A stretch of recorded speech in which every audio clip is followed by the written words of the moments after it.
pane chiriko chinoshamisa chionekwa kunzi aiwa the neighboring South Africa toona kuti votanga kulonja maprotest against mutungamiri wenyika yeZimbabwe Emmerson Mnangagwa pamusoro pehis decision yekuramba achisiya on to power achiextenda his rule beyond 2028.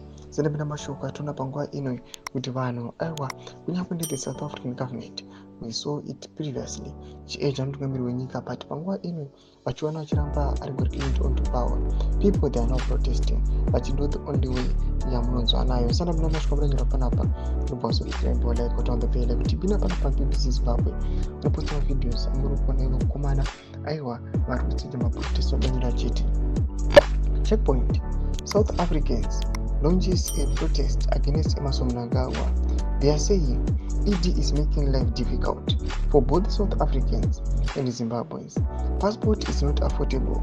Poor Zimbabweans decide to risk their lives crossing crocodile infested Limpopo River to South Africa. When some commit crimes, it's difficult for South African police to trace them because they don't have passports. Zimbabweans who are working in South Africa buy groceries to feed their families back home.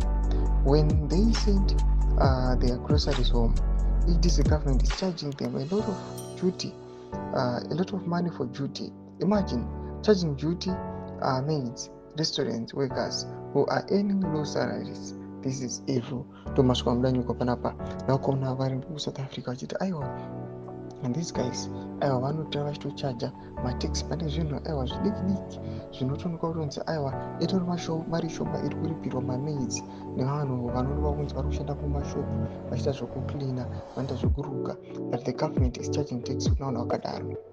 Rudze mafuro enyu rudi pamusoro pechitiko ichi tichireceiva a message kuti aiwa these guys they are now calling for his resignation.